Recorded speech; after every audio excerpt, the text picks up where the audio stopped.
The Kraft Foods Company presents The Great Gildersleeve. Yeah.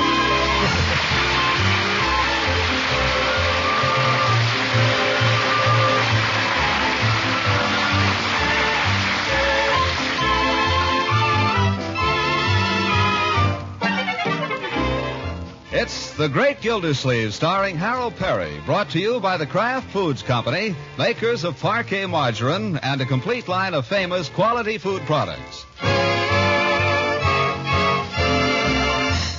Well, let's see now what Gildersleeve has been up to. I doubt really that Gildersleeve himself could tell you. Since the day he learned that his old flame, Leila Ransom, was pledged to marry another, he has lived in a daze, busying himself about unimportant things and trying to put out of his mind the thought of his impending loss.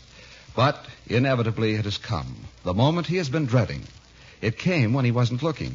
He was lingering late at the breakfast table, scanning the paper and putting away a few fried eggs, when the doorbell rang.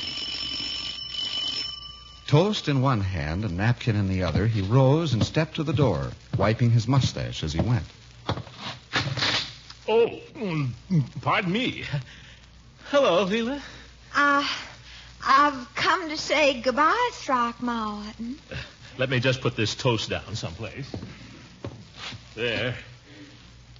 Well, I might not see you again. That's why I came over now. Well, I'm glad you did. Glad you did. You're leaving today, then? Tonight. Oh, tonight. At 9:15. 9:15. That's when my train goes. Train.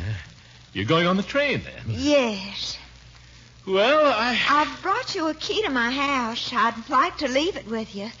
Judge Hooker's handling the house for me, of course, but I thought if he wanted to show it to anybody, why... This is the key. That's the key. I'll take good care of it. I'll hang it on a nail or something. That's the key to the front door, not the back door. There's a different key to the back door, but this is the key to the front door. Oh, I see. Well, I'll tell them to try it on the front door. If they have any trouble, tell them to push down a little. Push down a little. Push down and then turn it. Turn it. I see. Well, by the way, I want to thank you for your wedding present. It was simply lovely. Oh, it was nothing. Well, it was lovely, and you shouldn't have done it. I'll write you a formal thank you letter, of course, as soon as I get my stationery, but I wanted to thank you anyway. Well, thanks. It was really lovely. Glad you liked it. Tell Julian Henry not to bust it. You have to handle it kind of easy, tell him. Oh, Julian Henry is very careful. He's a doctor, you know. Yes, I know. Doctors have to be careful. I suppose. It's sterling silver. Yes, I noticed that. Lovely. What do you do with it, Throckmorton? Do with it? What do you think you do with it? It's a combination corkscrew, bottle opener, cheese knife, and pickle fork. I knew it was something. But when I came to list the presents, I didn't know what to write down. Oh, I think it's lovely. Thanks. Well, I suppose there's nothing to do but say goodbye now. Yes, Oh, by the way, here's the bill of lading for those crates I expressed for you. You'll need this. Oh, thank you. I do hope it wasn't too much trouble. Oh, not at all. Well, you're leaving tonight, you say? 9:15. 9:15. On the train. On the train. Well, goodbye, Throckmorton. I do hope we'll always be friends. Friends? Oh, sure, naturally. Well, I guess I'd better be going now. Goodbye. Oh, Leila. Yes? You sure you won't come in for a minute? Well, I have so many things to do, Throckmorton. I'm afraid I can't. Oh. Well. Goodbye. Goodbye. That's a heck of a way to say goodbye to a girl. Well, that's a heck of a way to say goodbye to me. Nuts. Why didn't I ask her if I could drive her down to the station? Who left this football here? Leroy, confound it! Mr. Gilsey! Well, tell him not to leave his football lying around where people can bump into it.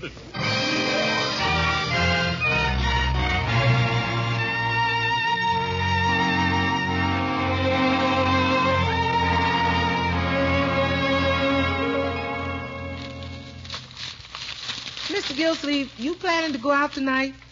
I don't know, Bertie. I haven't decided. I don't know what I'm doing tonight. Oh.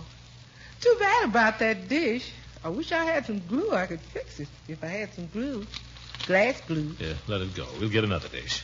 Gonna be hard to get another one like that. We got that one with soap chips. Soap chips is hard to find. Yes, well, never mind. Last time I went to market, I laid in $2 worth of canned goods we didn't need just to get one box of soap chips. Then when he looked under the counter, he didn't have no soap chips. At least that's what he said. Uh-huh. It's getting so things are just as bad under the counter as they are on the shelves. Pretty soon they'll be as bad in the basement as they are under the counter. Then what'll they do? Guess I'll have to dig. Miss Gilsey, you feeling all right? Perfectly. You don't seem to talk much. I'm reading the newspaper, or trying to.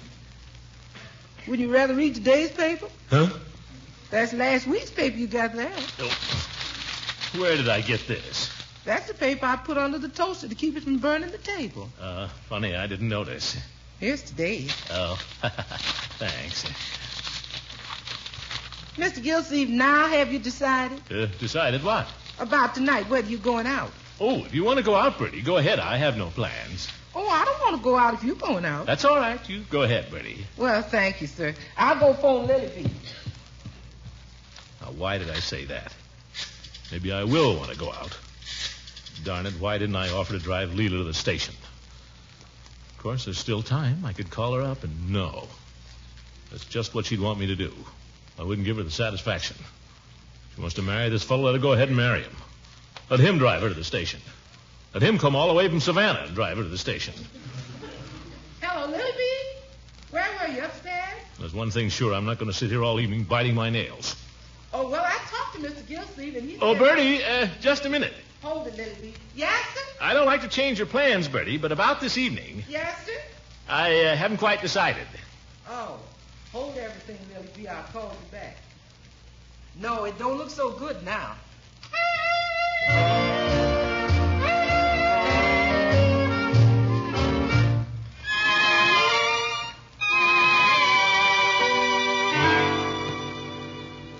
Well, yes, I know it's kind of short notice, Eve. I would have called you sooner, only... Look, Eve, I don't like to ask you to break a date, but if you could just see your way clear to do it just this once, just this evening, it would... Well, that's just the trouble. I tried everybody else. Hello? Hello? You hung up. What's the idea?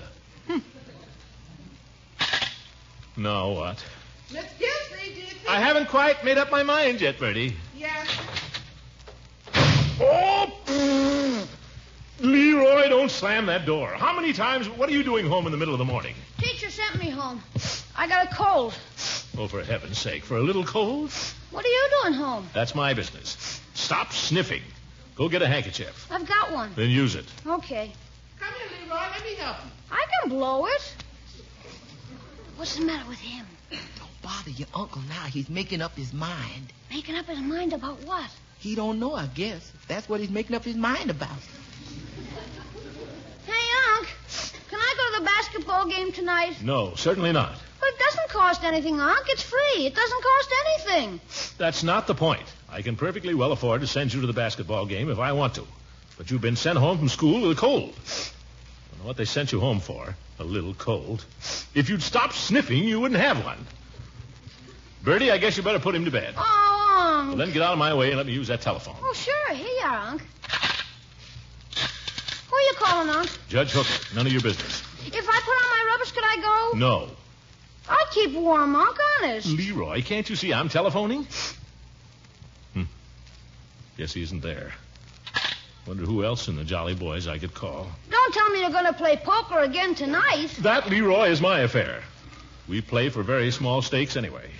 Gosh, I can't even go to a basketball game, and he plays poker every night in a week. It's not every night in the week. Peavy?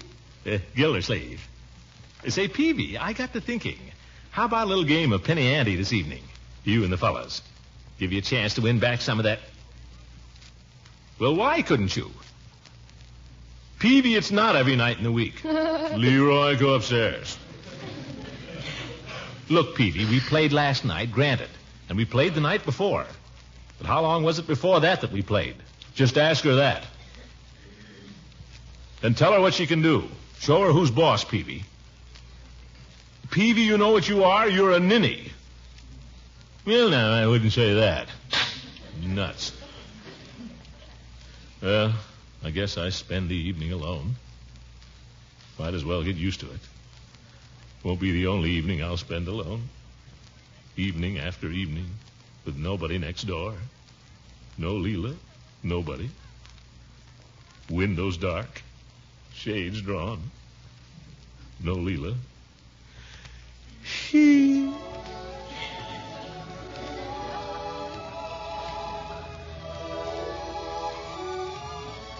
No Leila.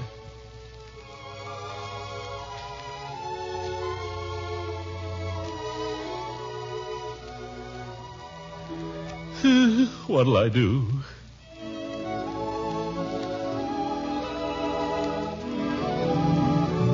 Give me that phone. 5, 8, 3, 6.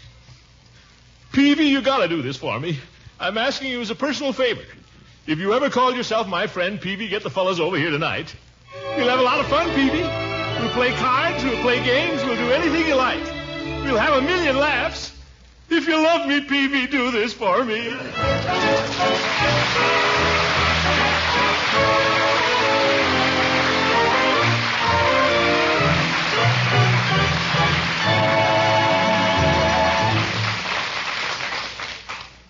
The great Gildersleeve will be with us again in just a minute. Everyone knows that $1 doesn't go very far these days. Still, the family is just as hungry as ever. And that's why we're always glad to remind you of a wholesome food that's high in food energy and very economical, too. That sounds like a build-up for one of your craft food products, Mr. Lang. You know I'm referring to Parquet margarine, a spread for bread that's a favorite in millions of homes.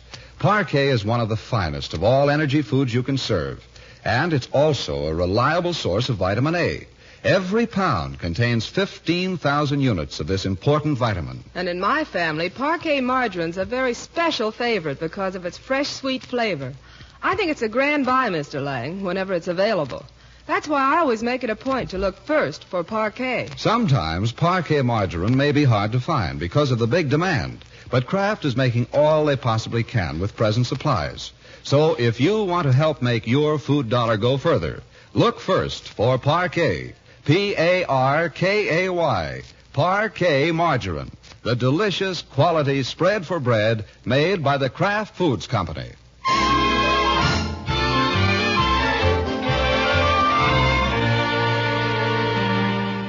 Now let's get back to the great Gildersleeve.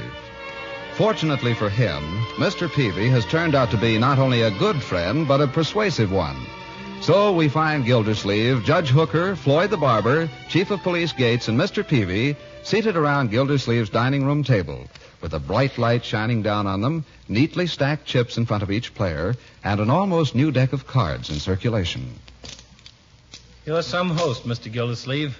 I lost $3 already. The evening's young yet, Floyd. Well, I've never seen such a run of luck as you've been having. Well, I'll admit I've been lucky. Lucky at cards, unlucky at love. You're right, Floyd. But believe me, I'd rather have it the other way around. You must be crazy. No, I'm not. I win a few dollars at poker. What of it? You have a happy home, security, someone to share your joys and sorrows. Only a bachelor could say a thing like that. Now, look, anybody knocks my wife, I'll give him an argument. She's as good as anybody's wife. She has her good points. Well, she did have anyway. But here's what gets me. It's your deal, Floyd. Keep your shirt on. You're ahead. Here's what gets me about my wife. I never can tell what she's after. And they're all the same. Am I right, Chief? I think I know what you mean. Certainly. Or I'll leave it to Peavy. Hey, Peave, does your wife ever come right out and tell you what she wants, or does she sneak up on it by the way at Denver? Mrs. Peavy uses both methods. Well, you're lucky. See, I never know where I stand. Like last week, for instance, she was after me like a tiger. We had to have a new washing machine. A new washing machine. That's $140. Cut the cards, Peeve. I cut him 5 minutes ago. Oh. Well, I said to Lovey, look, Lovey, try to get this through your head. We ain't got $140. That doesn't sound like indirection to me, Floyd. Well, you hear. Yesterday, she comes up to me and she says, Floydie, I got the old washer fixed for only $16. Can I have a new coat? You know what I think? I think she was after the coat all the time. If she'd asked you right out for the coat, you'd have complained anyway. I did. It's not important, Floyd. You married men have something solid you can build your lives around. Something to give your lives direction. I get plenty of that. When you're sick, who takes care of you? When you're discouraged, who cheers you up? When you come home tired after a day's work, who stands there ready to welcome you? Lovey. Hazel. Mrs. Peavy. There you are. But me, I come home to an empty house. Oh, poppycock. You've got the best cook in town and 2 fine children. It's not the same as a wife, Horace. It's not the same. Oh, you make me tired, trying to behave as if you'd sustained a tragic loss. If Leila meant so much to you, why didn't you ask her to marry you? I did. I was engaged to her. You know I was. At the time you were engaged to Leila, she was married to Beauregard Ransom. Well, I didn't know that.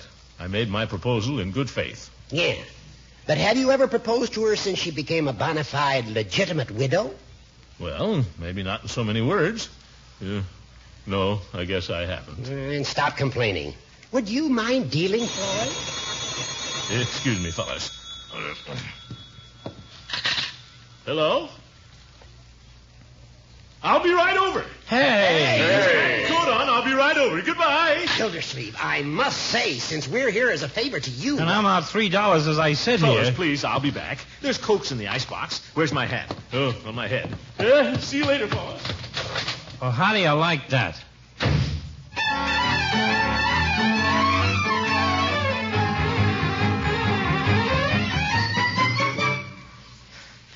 What am I running for? She won't be ready. Yeah, but what do I care?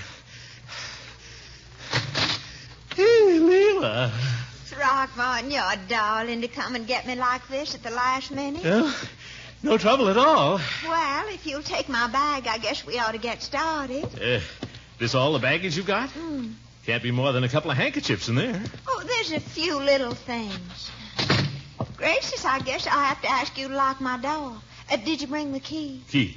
Oh, yes. Here. Can't seem to... You have to push down a little. Why, honey, your hand is shaking. I'll get it. There. Well, are we all ready? I guess so. I'll just put your bag in the back. All right, Leila. Pile in and away we go. Well, what's the matter? You forget something? I was just taking one last look at my little house. We have time, haven't we? Time? Oh, sure. Yeah, go ahead. It's really a sweet little house. And I've had some awfully happy moments in it these last 5 years. What are you thinking, Throckmorton? Your leaves need raking.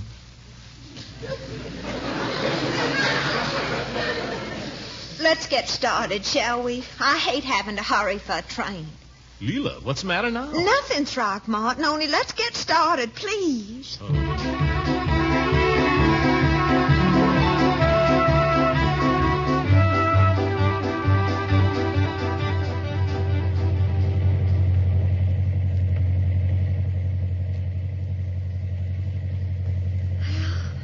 I suppose this is the last time I'll ever see West 5th Street. There's Shaw's Bakery and Meltzer's Hardwire. Yeah. You know something, Throckmorton? What? I told you a fib on the telephone. The fib? You did? How? I never sent for a cab at all. I was going to send for one, but then I thought I'd rather see you. Well, gosh, why didn't you ask me sooner? I might have been out. I don't know. But I'd been kind of thinking all day. I was thinking we never really got to say goodbye to each other. You thought that, too? Oh, it was awful this morning. Like two strangers. You're right. That's just what it was. Two strangers. But we're not strangers, Throckmorton. We've been very, very good friends. Yes, we have. We've been... Didn't see that car.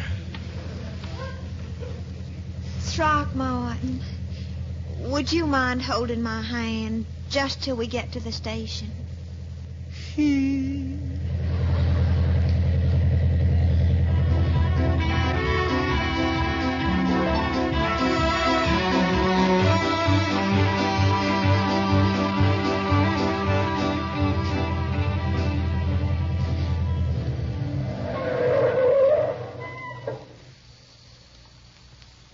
Well? Let's just sit here for a minute, shall we? Sure. I've got my ticket and everything. All I have to do is get on the train. Got your Pullman reservation? Oh, yes. Upper 9 in car 64. Upper? Couldn't you get a lower? Oh, I always buy an upper. It costs less, silly. And then occasionally I meet someone who insists on trading with me. What a girl. Do you think you'll miss me, Throckmorton? You bet I will. I'm afraid I'm going to miss you, too, sometime. Leila? Yes, Throckmorton. Nothing. We've had a lot of fun together.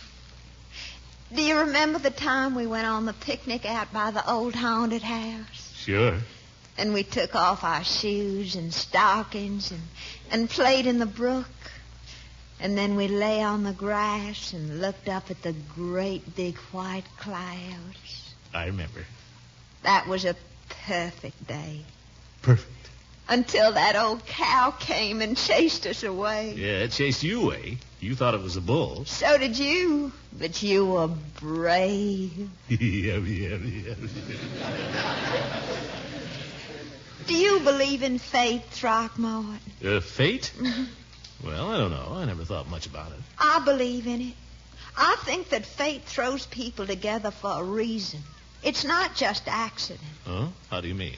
Well, just think. If I hadn't come to Summerfield, I never would have met you. That's fate. Yes, you're right. I never thought of it that way. And now, just because I went south for the summer, fate has decreed I'm to be married. It's almost uncanny. If I hadn't gone down there, who knows? I didn't know you had this deep side, do you, Leila? Oh, I have. I don't often show it, that's all. Leila?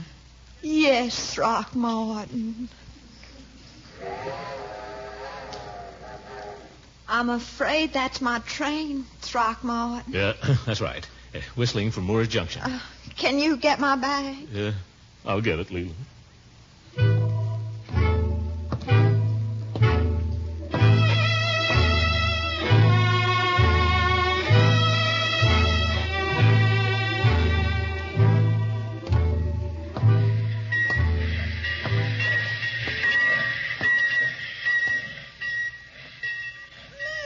That's not my train, is it? No, that's just a switch engine. Your train won't be here for another minute or two. Another minute. And then you may never see me again. Leila? I'm sorry. Leila? Yes, Throckmorton. About this fella, Julian Henry. Would have it made any difference if I'd asked you to marry me? Yes, Throckmorton. It might have made a great deal.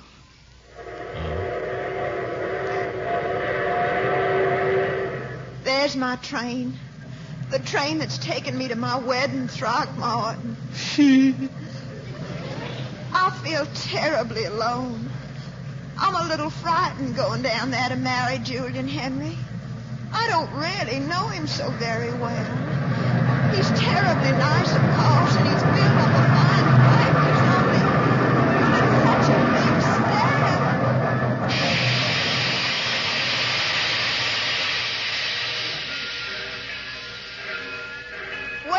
say, Throckmorton? I didn't say anything, Leila. Did you hear what I was saying just before the train came in? I'm frightened, Throckmorton. Maybe I shouldn't rush into this. Leila. I said I'm frightened. Maybe I shouldn't take this Leila, train. I'm sure you're going to be very happy. You'll get used to Julian Henry. There's nothing to be nervous about. Now, here's your little bag. Now, you get in the train and have a good night's rest, and you'll feel just like getting married tomorrow. You don't have to shove me. Goodbye, Leila. Goodbye, Leila. Goodbye, you dumb Yankee.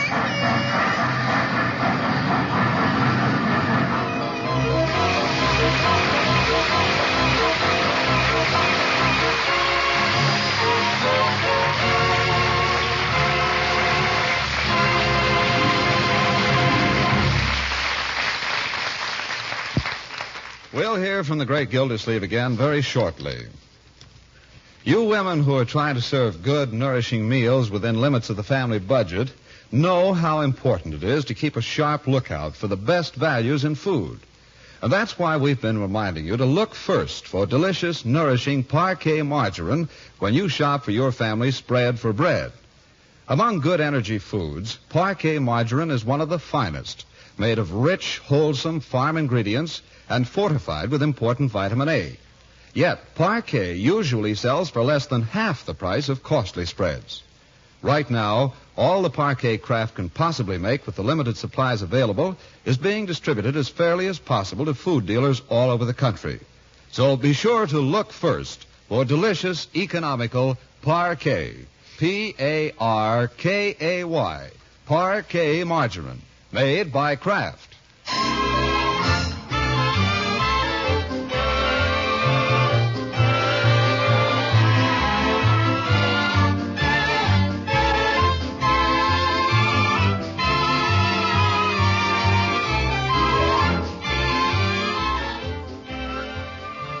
Ladies and gentlemen, I'm going over to Kay Kaiser's College of Musical Knowledge a little later tonight. Try to win a few dollars.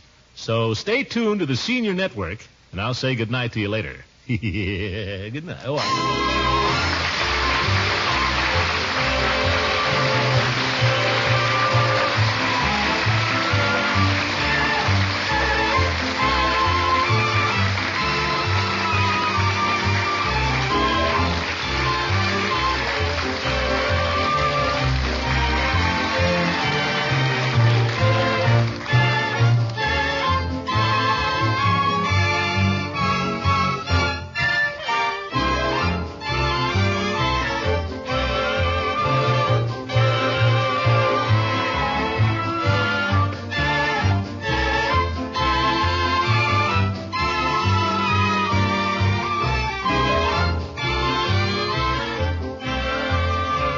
The Great Gildersleeve is played by Harold Perry. It is written by John Whedon and Sam Moore. The music is by Jack Meakin. Included in the cast are Walter Tetley as Leroy, Lillian Randolph as Bertie, and Shirley Mitchell as Leila Ransom. Judge Hooker is Earl Ross, and Dick LeGrand plays Mr. Peavy. This is John Lang saying goodnight for the Kraft Foods Company and inviting you to listen in again next Wednesday for the further adventures of the Great Gildersleeve.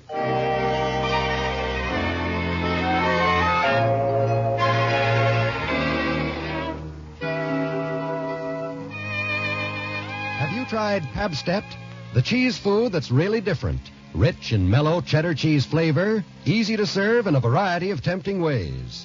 Pabstet spreads easily for sandwich making, melts smoothly into an appetizing golden cheese sauce, and it slices in a distinctive way, for Pabstet can be cut into neat wedges when chilled for serving with desserts. Why not buy both varieties of this delicious, nourishing cheese food? Ask for Pimento Pabstet in the red package and golden cheddar Pabstet in the familiar round yellow package.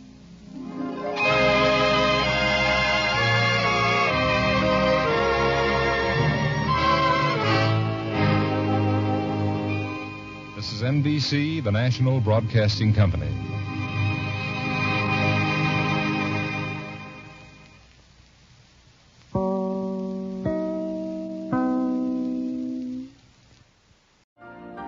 You've been listening to the OTR Gold Network. Find more classic radio at otrgold.com.